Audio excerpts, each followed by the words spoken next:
Preparem-se para um mergulho profundo no mundo de Jane Austen. Vamos explorar Orgulho e Preconceito, um romance icônico, cheio de bailes, diálogos inteligentes e, claro, as complexidades do amor e das expectativas sociais na Inglaterra do século XIX. E a melhor parte, temos o texto completo como nosso guia. É incrível como ter texto completo nos permite dissecar a escrita de Austen. Podemos entender as motivações dos personagens e, quem sabe, até nos vemos refletidos em suas histórias. Exatamente. É como ter um mapa para navegar por esse universo. E falando em mapa, vamos começar nossa jornada pela família Bennet. Afinal, é lá que tudo começa. Com a Shua Bennet incansável em sua missão de casar suas 5 filhos. Ela é obcecada em garantir o futuro delas através de casamentos vantajosos. Lembra daquela cena?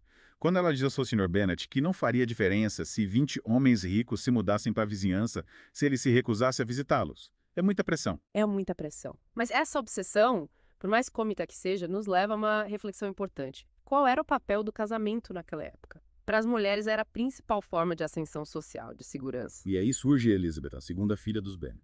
Independente, inteligente, decidida a se casar por amor e não por conveniência. É um contraste tanto com a mãe. Total. Lembra quando ela recusa o pedido de casamento do Virginia Collins, mesmo ele estando prestes a herdar a casa da família? Que atitude. Essa atitude de Elizabeth nos faz pensar, né? Quais as diferentes motivações por trás do casamento? Temos Charlotte Lucas, amiga de Elizabeth, que escolhe se casar com Sidney Collins por razões práticas, de segurança. Já Elizabeth prioriza o amor, a conexão intelectual. E é aí que a trama se complica. O título do livro Orgulho e Preconceito se manifesta com toda a sua força. A relação entre Elizabeth e o Sr. Darcy, desde o início, é marcada por mal-entendidos, por julgamentos precipitados. A recusa da dança, a arrogância de Darcy no baile. E o orgulho dela, o preconceito que ela nutre por ele. É como um mulo entre eles. Um clássico, né? Primeiras impressões desastrosas. Os dois se julgam prematuramente. O orgulho e o preconceito obscurecem seus julgamentos. E aí temos aquele momento crucial. A carta de Darcy. Ele defende suas ações, expõe a verdadeira natureza de Wickham. Elizabeth é forçada a confrontar seus próprios erros de julgamento. As camadas de preconceito começam a se desfazer, revelando a complexidade de Darcy. Um ponto de virada na história. E a visita de Elizabeth a Pemberley, a propriedade de Darcy, aprofunda essa mudança de perspectiva. Através da Sonara Reynolds governanta, Elizabeth descobre a gentileza e a generosidade dele. E como esquecer a intervenção de Darcy quando Lydia foge com Wickham? Verdade. Ele salva a família Bennet da ruína social. Prova sua honra, a profundidade de seus sentimentos por Elizabeth. O interessante é que as ações de Darcy falam mais alto que suas palavras. Ele age por dever, por um desejo genuíno de proteger Elizabeth e sua família. Mas seu orgulho, muitas vezes, mascara suas verdadeiras intenções. E é essa revelação gradual do caráter dele que quebra o preconceito de Elizabeth. Falando em Darcy, vamos mergulhar na complexidade do personagem. Ele é uma mistura intrigante de orgulho, humildade, frieza e integridade. Como Austen consegue construir um personagem tão contraditório, mas ao mesmo tempo tão humano? A criação e o status social de Darcy, com certeza, contribuem para sua postura reservada. Mas, por trás daquela aparência fria, existe um homem de princípios, de sentimentos profundos. É verdade. Ele nos desafia a olhar além das aparências, a questionar nossos próprios preconceitos. Uma das grandes lições de orgulho e preconceito, não é? Com certeza. Austen, com sua genialidade, nos convida a repensar a forma como julgamos os outros, a reconhecer a complexidade da natureza humana. E essa jornada de autoconhecimento, tanto para os personagens quanto para nós, leitores, é o que torna essa obra tão atemporal. E por falar em desafiar aparências, os diálogos, né? Austen usa de uma forma magistral. Revelam a personalidade dos personagens, conduzem a trama. É verdade. As conversas, às vezes, são como duelos de inteligência. Sim. Repleto de ironia e segundas intenções. Exatamente. Lembra daquela cena? Elizabeth e Darcy discutindo se uma mulher precisa ter algo especial no ar e no modo de andar, no tom de voz, nos gestos e expressões, para ser considerada culta. É uma batalha de ideias, disfarçada de conversa trivial. A tensão é palpável ali. Darcy, com sua perspectiva aristocrática, né? Ele estabelece um padrão, digamos, elevado para o que considera ser uma mulher culta. E Elizabeth desafia essa definição. É um embate fascinante. Duas mentes brilhantes. É como um prenúncio da aproximação que vai acontecer mais tarde. Um prenúncio, sim. Se provocando intelectualmente, obrigando um ao outro a confrontar suas próprias ideias preconcebidas. E Austen, com sua sutileza, usa essas conversas aparentemente banais sobre música, livros, etiqueta social. Para revelar os valores, as crenças mais profundas de cada um. É como se ela convidasse a gente a escutar com atenção, a ler nas entrelinhas, sabe? Para desvendar as nuances, as complexidades das relações humanas. Sem dúvida. E outro elemento que contribui para essa imersão na história é o cenário, né? A Inglaterra rural do início do século XIX, mais do que um pano de fundo para a trama, é um personagem em si. Sim, as grandes propriedades, Pemberley, por exemplo, representam a riqueza, o status social. Lembra da reação de Elizabeth ao ver Pemberley pela primeira vez? É um momento crucial para ela. É como se, diante da grandiosidade da propriedade, ela começasse a questionar seus preconceitos, a enxergar Darcy sob uma nova luz. E a descrição detalhada dos ambientes, né? Os salões suntuosos, os campos bucólicos, a gente se sente transportado para a época, vivenciando cada momento ao lado dos personagens. É verdade. E através desses cenários, Austen expõe as limitações impostas às mulheres. A vida dela girava em torno do casamento, dos eventos sociais, da administração do lar. Exatamente. O anseio de Elizabeth por conhecimento, por independência. Isso a diferencia das outras mulheres.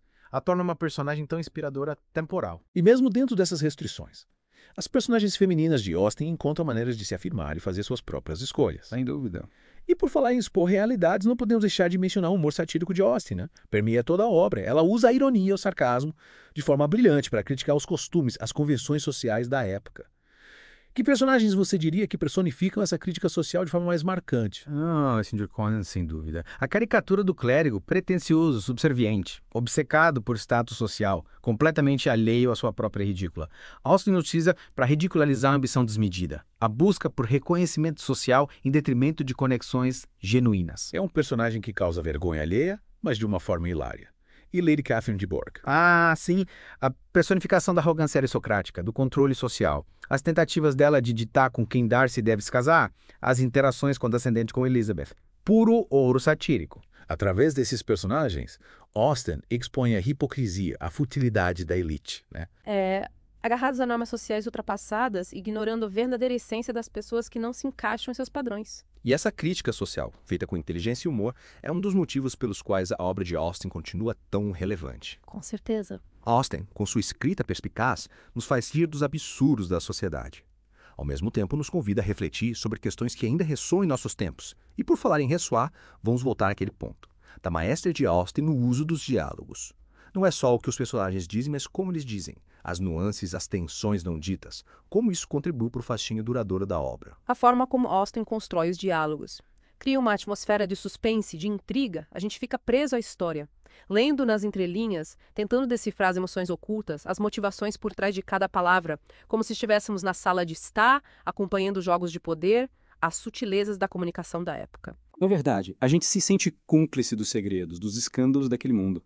E é essa sensação de imersão, aliada à inteligência, à perspicácia da autora, que torna Orgulho e o Preconceito uma obra tão atemporal. Uma história que, mesmo séculos depois, continua a nos encantar, a nos fazer refletir sobre o amor, a família, as pressões sociais, a importância de enxergar além das aparências. E Orgulho e Preconceito não é só um romance encantador, é uma profunda exploração da natureza humana, das pressões sociais, do poder duradouro do amor e da redenção. É isso. E com essa constatação, encerramos a segunda parte da nossa imersão em Orgulho e Preconceito. Mas prepare-se, ainda temos muito a explorar. Na parte final, vamos mergulhar na complexidade dos personagens, analisar o legado duradouro da obra e, claro, responder àquela pergunta intrigante. Como nossos próprios orgulhos e preconceitos moldam a forma como vemos o mundo e as pessoas ao nosso redor. Até breve. É incrível como a Jane Austen cria personagens tão reais, tão complexos. Séculos depois, ainda nos identificamos com dilemas deles, aprendemos com jornadas. É verdade. Eles não são só figuras literárias, são seres humanos completos, com falhas, contradições e a capacidade de evoluir, né, ao longo da narrativa. Sem dúvida. Elizabeth Bennet, por exemplo. Inteligente, independente, sagaz, mas também propensa a julgamentos precipitados. Às vezes, deixa o orgulho falar mais alto. E é esse orgulho que a segue em relação ao Darcy no início. Ela tá tão segura de si, das suas percepções, que ignora a possibilidade de estar enganada. E essa teimosia inicial torna a jornada dela de autoconhecimento ainda mais interessante. Ao longo da história, ela confronta os próprios preconceitos, aprende a reconhecer seus erros e, por fim, se abre para o amor. É uma transformação, né? É. Gradual, mas poderosa, que mostra como o amor pode nos desafiar, nos impulsionar a sermos pessoas melhores. Exatamente. E Darcy, por sua vez, também passa por uma grande mudança. Ele começa como uma figura altiva, distante, né? Aparentemente indiferente à opinião dos outros. Mas, aos poucos, vamos descobrindo que por trás dessa máscara de arrogância existe um homem de sentimentos profundos nobres. A jornada do Darcy é um lembrete, né? As primeiras impressões podem ser enganosas. Muitas vezes a gente julga as pessoas sem realmente conhecê-las. É verdade? O orgulho do Darcy, em grande parte, é resultado da criação aristocrática dele, do peso das responsabilidades que ele carrega. Mas, à medida que ele se apaixona por Elizabeth, ele é forçado a rever suas atitudes, a reconhecer o valor da inteligência, da perspicácia dela. É como se o amor o libertasse, né? Das amarras sociais, ou fizesse enxergar o mundo com outros olhos. É. E a relação entre eles é uma bela ilustração de como o amor pode transformar, amadurecer. Sem dúvida. Ambos precisam superar seus orgulhos e preconceitos para se enxergarem de verdade, Claro. para reconhecerem o valor um do outro. E essa dinâmica de transformação, de quebra de padrões, também está presente nas histórias dos outros personagens. A Lídia, por exemplo.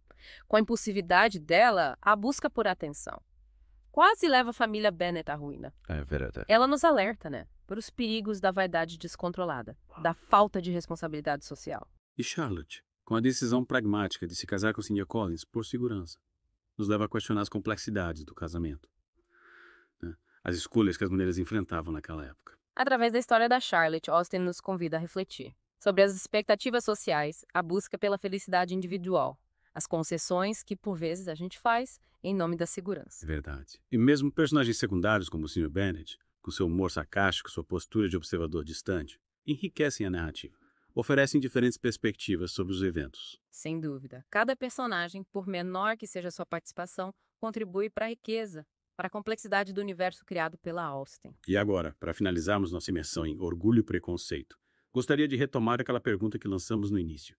Como nossos próprios orgulhos e preconceitos moldam a forma como percebemos o mundo e as pessoas ao nosso redor. Que lições a gente pode extrair dessa obra-prima e aplicar em nossas vidas? Orgulho e preconceito nos ensina que as primeiras impressões podem ser enganosas, que nossos preconceitos podem nos impedir de enxergar a verdade sobre os outros. A obra nos convida a questionar nossas próprias convicções, a ter mais empatia, a estar abertos a diferentes perspectivas. E acima de tudo, nos lembra que a mudança é sempre possível, que a gente pode aprender com nossos erros, superar barreiras, construir relações mais autênticas, mais significativas, baseadas na compreensão, na aceitação. Assim como a Elizabeth e o Darcy trilham uma jornada de autoconhecimento, de transformação, nós também podemos trilhar a nossa. Orgulho e Preconceito é um convite à reflexão. Um espelho que nos mostra a beleza e a complexidade da alma humana. É isso. E com essa mensagem inspiradora, encerramos nossa imersão no mundo de Jane Austen. Esperamos que você tenha apreciado a jornada e que continue explorando a obra dessa autora genial. Até a próxima.